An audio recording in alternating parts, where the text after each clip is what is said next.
नमस्कार दोस्तों, मैं हूं राज और आज के इस क्राइम के एपिसोड में आप सभी का बहुत बहुत स्वागत है। उम्मीद करता हूं कि आप लोग स्वस्थ होंगे, मस्त होंगे। दोस्तों, जरा सोच कर देखिए कि किसी भी महिला के लिए या किसी बच्ची के लिए सबसे सुरक्षित स्थान कौन सा हो सकता है। जब ये सोचेंगे तो फिर सोचते ही रह जाएंगे, क्योंकि पेट में पलने से लेकर और उसके बड़े होने तक हर जगह उसे हर समय समस्याओं का सामना करना पड़ता है। जब वो पेट में पल रही होती है तब देखा जाता है कि लड़का है या लड़की। उसके बाद बाहर निकलती है तो परिवार में शिक्षा के नाम पर शोषण होता है। स्कूल जाती है तो कुछ अलग तरह के शोषण हो जाते हैं, बड़ी होती है तो शादी के बाद शोषण हो जाते हैं। इसीलिए वो कहीं भी जाए, किसी भी हाल में रहे, कहीं न कहीं उसे शोषण का शिकार होना ही पड़ता है। ऐसे ही आज की कहानी जो मैं आपको सुनाने जा रहा हूँ, एक लड़की ने वर्दी पहनी थी ये सोचकर कि वो लोगों को, बच्चों को, महिलाओं को, सभी तरह के वर्गों को इंसाफ दिलाएगी। लेकिन एक वक्त ऐसा आता है कि उसका खुद का ही शोषण होने लगता है। वो भी यौन शोषण हो रहा था, मारपीट हो रही थी और वो विरोध करने की स्थिति में नहीं थी। एक बार नहीं, बार-बार वो गर्भवती होती है और उसका गर्भपात हो जाया करता था। लेकिन जब बात हद से ज़्यादा बढ़ जाती है तब वो थाने जाती है और इस इंसाफ की गुहार लगाती है। आगे इंसाफ मिलेगा या नहीं, ये तो खैर कह नहीं सकते, लेकिन जिस तरह से उस महिला दरोगा के साथ होता है वो वाक़ई बहुत भयानक होता है, जिसको सुनने के बाद शायद आप लोग भी चौंक जाएँगे, सोचने पर मजबूर हो जाएँगे। तो आइए जानते हैं इस कहानी के माध्यम से कि आखिर सच्ची घटना ये कहाँ की है। दरअसल बिहार प्रदेश का एक ज़िला है वैशाली, और वैशाली ज़िले के ही अंदर एक महिला दरोगा होती है। वो महिला दरोगा महिला थाने में जाती है। महिला थाने में जाकर थोड़ी घबराई हुई थी, परेशान थी। ये सोचकर कि अपनी बात कहूँ कि ना कहूँ, तब वो महिला थानेदार के पास जाकर बैठ जाती है। उनसे कहती है कि मैं कुछ कहना चाहती हूँ। तभी महिला जो इंचार्ज होती हैं उस थाने की, उन्होंने कहा कि तुम्हें परेशान होने की बिल्कुल भी ज़रूरत नहीं है। जो भी बात है तुम मुझे बड़ी बहन होने के नाते बता सकती हो। मैं तुम्हारी बात को समझने की पूरी-पूरी कोशिश करूँगी। तब उसने एक प्रार्थना पत्र लिखा और प्रार्थना पत्र लिखने के बाद उस महिला दरोगा को दिया। उसे बताया कि वो बिहार प्रदेश के सिवान जिले की रहने वाली है और उसकी बिहार पुलिस एकेडमी में जैसे ही ट्रेनिंग होती है, प्रशिक्षण होता है राजगीर में, वहाँ से प्रशिक्षण के बाद उसकी पहली जो पोस्टिंग होती है वो मुजफ्फरपुर ज़िले में होती है और थाना मिलता है सरिया। कुछ वक्त बीता ही था, उसके बाद उसके पास एक अनजान नंबर से फ़ोन कॉल आता है। जैसे अनजान नंबर से फ़ोन कॉल आता है, वो सामने वाला व्यक्ति कह रहा था कि मैं भी दरोगा बात कर रहा हूँ और आप भी दरोगा हैं। कितनी अजीब बात है कि मैं भी दरोगा, आप भी दरोगा, आपकी जाति जो है वही मेरी जाति है, जो आपका ज़िला है वही मेरा ज़िला है। कितनी सारी बातें हम दोनों में जो मेल खाती हैं। क्यों ना हम लोग मिलकर शादी कर लें, घर बसा लें। जब इस तरह की बातें वो व्यक्ति कर रहा था तो महिला दरोगा को बड़ा अजीब लग रहा था। उसने कहा कि तुम किस तरह की बातें कर रहे हो? दरअसल मेरी शादी तय हो चुकी है और मैं एक शादी के बंधन में बंधने वाली हूँ। आज तो तुमने पहले फ़ोन कर दिया, लेकिन आगे से फ़ोन करने की हिम्मत मत करना। जब इस तरह की बात महिला दरोगा ने कही, डाँटा, फटकारा, लेकिन सामने वाला व्यक्ति बहुत ज़्यादा ढीठ होता है। उसके बाद एक बार नहीं वो कई बार फ़ोन करता है। आखिरकार महिला दरोगा ने कहा कि मैं शादी नहीं कर सकती, मेरी शादी तय हो चुकी है, तो मुझे परेशान मत करो। जैसे ही उस व्यक्ति को ये पता चलता है कि महिला दरोगा की फला जगह शादी तय हो चुकी है, तो उसने उसकी शादी को तुड़वाने के लिए पूरे जी तोड़ कोशिश की और आखिरकार वो उस मकसद में कामयाब हो ही जाता है, यानी कि शादी टूट जाती है। शादी टूट जाती है, महिला दरोगा के पास मैसेज पहुंच जाता है। अब महिला दरोगा कहीं न कहीं इतनी मजबूर हो जाती है, परेशान हो जाती है कि उस दरोगा की हाँ में हाँ मिला ही देती है। अब ये पुरुष दरोगा और ये महिला दरोगा आपस में बातचीत करना शुरू कर देते हैं। बातचीत का सिलसिला जब आगे बढ़ने लगता है, तब मौका पाते ही वो उसे, जब भी मौका लगता था, चुपचाप जाकर मुलाकात कर लिया करता था। मुलाकात हो जाया करती थी। मुलाकात के बाद जैसे वो बहुत नज़दीकियाँ बढ़ने लगती हैं, क्योंकि उसने वादा किया था शादी करने का और शादी करने की बात पर वो तैयार भी हो जाती है, क्योंकि उसे अपनी ज़िंदगी बनानी है, घर बसाना है। अब मौका मिलता है तो दोनों के बीच शारीरिक संबंध बनने लगते हैं। जब शारीरिक संबंध बनने लगते हैं, एक दूसरे के साथ वो रहने लगते हैं। दरअसल ये अगर हम बात करें महिला दरोगा की, तो वो रहने वाली होती है सिवान की, और ये भी व्यक्ति जो होता है वो भी सिवान का रहने वाला होता है, जिसका थाना लगता है सोनबरसा और जगह लगती है उसकी जीबी नगर। वहाँ का वो रहने वाला होता है। दोनों की बातचीत का सिलसिला आगे बढ़ रहा था। मौका मिलते ही वो एक दूसरे के साथ शारीरिक संबंध स्थापित कर लेते हैं। ये पहली बार था, उसके बाद फिर मौका मिलता है। तो जब उसको मौका मिलता था तब उसके साथ में थाने में आ जाया करता था, उसी जहाँ वो रहती थी वहाँ उसके साथ वो शारीरिक संबंध बनाया करता था। इसकी जो पोस्टिंग होती है वो बुर्राज में होती है और जो महिला दरोगा होती है उसकी पोस्टिंग मुजफ्फरपुर के एक अलग थाने में होती है।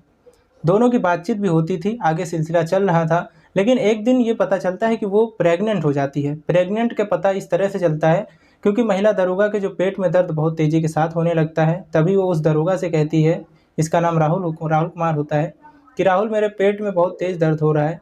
तब उसे डॉक्टर को दिखाया जाता है। डॉक्टर कहती है कि आप प्रेग्नेंट हो चुकी हैं, आप गर्भवती हो चुकी हैं।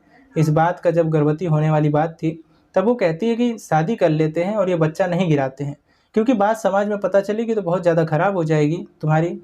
तभी राहुल कुमार ने उसे 3 गोलियाँ एक साथ दी। उससे कहा कि तुम इन गोलियों को खाओ, ठीक हो जाओगी, परेशान होने की बिल्कुल ज़रूरत नहीं है। आगे जो होगा वो फैसला हम लेते हैं। आखिरकार उस महिला दरोगा ने 3 गोलियाँ खाई और उसके 3 गोली खाने के कुछ देर बाद दर्द बहुत ज़्यादा बढ़ जाता है और ब्लीडिंग बेहिसाब होने लगती है। तो पता चलता है कि उसका गर्भपात हो चुका है, यानी कि जो उसके पेट में पल रहा था कोई बच्चा या बच्ची, वो मर चुका है और वो बाहर निकल चुका है। कुछ वक्त आगे बढ़ता है, इसने बात का विरोध किया और जब विरोध किया तो फिर उस राहुल कुमार नाम के दरोगा ने इस महिला दरोगा के साथ काफ़ी मारपीट की और मारपीट करने के बाद उसे फिर से अपनी पूरी तरह से प्रभाव में ले लिया। फिर आगे वक्त बढ़ने लगता है, ये बात जो है साल 2023 के आसपास की बात है और इसी बीच में ये पहले जो गर्भवती होती है 28 अगस्त 2023 को, उसके बाद फिर दूसरी बार मौका मिलता है। दूसरी बार मौका मिलने के बाद फिर से उसके साथ शारीरिक संबंध स्थापित किए जाने लगते हैं और वो महिला दरोगा इस बात का विरोध भी नहीं कर पाती थी। वो जब मन करता था उसके साथ मारपीट करता था। अब वो पूरी तरह से हिंसक हो चुका था। जहाँ तो वो प्रेम कहानी शुरुआत करना चाहता था, शादी करना चाहता था, ज़िंदगी बसाना चाहता था, अब उसके साथ वो ऐसा फ्रैंक हो चुका था कि जब चाहे उसके साथ वो गलत काम करता था, जब चाहे उसके साथ मारपीट करता था। एक बार उस लड़के के परिवार वालों ने लड़की से संपर्क किया, तब जाकर उस लड़की ने पूरी कहानी बयां की कि राहुल मेरे साथ कुछ इस तरह की हरकत करता है। जब ये वाली बात थी, लड़के के परिवार वालों ने सुनी तो लड़के से बातचीत करने की कोशिश की तो राहुल को बहुत ज़्यादा गुस्सा आता है, फिर से मारपीट करता है। पता चलता है कि वो दूसरी बार भी प्रेग्नेंट थी और दूसरी बार भी उसका मारपीट की वजह से उसका बच्चा गिर जाता है। जब उसे दिखाया जाता है अस्पताल में, तब पता चलता है कि ये तो प्रेग्नेंट थी लेकिन गर्भपात हो चुका है। वक्त आगे बढ़ता है, आखिरकार उसने किसी तरकीब से मनाने की कोशिश की और 4 मार्च 2024 को तिलक का तारीख तय हो जाती है और 11 मार्च 2024 को शादी की तारीख तय हो जाती है। बताया जाता है कि जब तिलक होता है तो तिलक उत्सव में कुछ काफ़ी लेन देन भी हो जाता है, लेकिन बारात की बात नहीं होती, यानी कि बारात आती जाती नहीं है और शादी की जो बात थी, अब तक वो शादी होती ही नहीं है। यानी कि उसको एक झूठ की बुनियाद पर जिस रिश्ते को कायम किया गया था वो रिश्ता बनता ही नहीं है और वो महिला दरोगा इतना परेशान हो जाती है कि आखिर करे तो क्या करे। जब भी शादी की बात करती थी तभी उसके साथ मारपीट होती थी। अब इन दोनों की पोस्टिंग अलग अलग जगह पर हो जाती है। महिला दरोगा पहुंच जाती है वैशाली ज़िले में और जो पुरुष दरोगा होता है वो पहुंच जाता है शिवहर ज़िले के अंदर। अब वहाँ से ये दोनों एक दूसरे से थोड़ा अलग हो जाते हैं। इसी बीच में जो शादी की बातचीत करती थी तो शादी को लेकर दरोगा तैयार नहीं होता था और मारपीट पर वो उतारू हो जाया करता था। जब वो हार जाती है, थक जाती है, तब 16 जून 2024 को वैशाली के महिला थाने में जाने के बाद अपने प्रार्थना पत्र देकर, अपनी शिकायत देकर कहती है कि मुझे इंसाफ चाहिए। जब बात इंसाफ की आती है तो एफआईआर दर्ज कर ली जाती है और एफआईआर दर्ज की जाती है आईपीसी की धारा 341, 323, 313, 376, 493, 120B। इन धाराओं में मुकदमा दर्ज कर लिया जाता है। पुलिस इस मामले की जांच पड़ताल करना शुरू कर देती है। ये जून के महीने में एफआईआर दर्ज होती है। जुलाई, अगस्त, सितंबर जब आता है तो बताया जाता है कि 13 या 14 सितंबर के आसपास की बात है, वैशाली के महिला थाने की पुलिस ने इस दरोगा को, जो फिलहाल शिवहर जिले में इसकी पोस्टिंग होती है लेकिन पटना में था, इसकी फ़ोन लोकेशन वगैरह जो पाई जाती है उसी के आधार पर इसको गिरफ्तार किया जाता है। गिरफ्तार करने के बाद क्योंकि जांच में बताया जाता है ये प्रथम दृश्य है, दोषी पाया जाता है। फिलहाल पुलिस मामले की जांच पड़ताल में जुटी है और इस आरोपी के खिलाफ कड़ी से कड़ी कार्रवाई करने की बात की जा रही है। इस व्यक्ति को गिरफ्तार किया जाता है, जेल भेजा जाता है और जैसे ही खबर सोशल मीडिया पर, अखबारों में प्रकाशित होती है तो पता चलता है कि एक महिला पुलिस, जिसने वर्दी इसलिए पहनी थी कि क्योंकि लड़कियों की, पुरुषों की जो पीड़ित होंगे उनकी वो मदद करेगी, हेल्प करेगी। लेकिन पता चलता है कि वो खुद ही कई महीने से शोषण का शिकार हो रही थी और जिस व्यक्ति ने वर्दी पहनी थी दूसरों की मदद के लिए, वो रक्षक नहीं बल्कि भक्षक बन जाता है। उसने एक बार नहीं, 2 बार नहीं, उस महिला का 2 बार गर्भपात कराने पर मजबूर कर दिया और खुद से उसने कभी एक बार गोली देता है, दूसरी बार लात मार के उसके पेट में चोट पहुँचा देता है, जिसकी वजह से महिला गर्भवती थी और गर्भपात उसका हो जाता है। फिलहाल पुलिस ने उस व्यक्ति को गिरफ्तार कर लिया है। प्रकरण की चार्जशीट है, उसे कम से कम समय में लगाने के बाद उसे कोर्ट में दाखिल किया जाता है। अब कोर्ट ये तय करेगा कि इस व्यक्ति को कितनी सज़ा मिलनी चाहिए। वाकई कोर्ट को जल्द से जल्द इस मामले में फैसला लेकर, ताकि समाज में, ताकि पुलिस में अन्य लोगों को ये मैसेज जा सके, क्योंकि बुरे काम का बुरा नतीजा, अगर कोई किसी के साथ गलत करता है तो उसे किसी भी कीमत पर बख्शा नहीं जाएगा।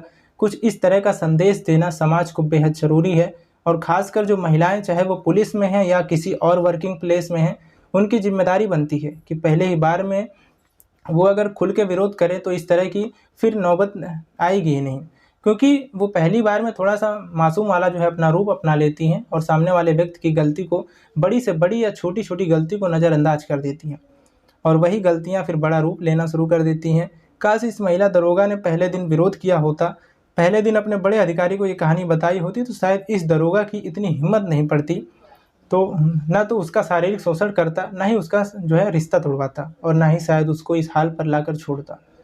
दोस्तों, इस पूरे घटनाक्रम को सुनाने का उद्देश्य किसी को परेशान करना नहीं है, किसी का दिल दुखाना नहीं है, बल्कि आपको जागरूक करना है, आपको सचेत करना है। जय हिंद, जय भारत।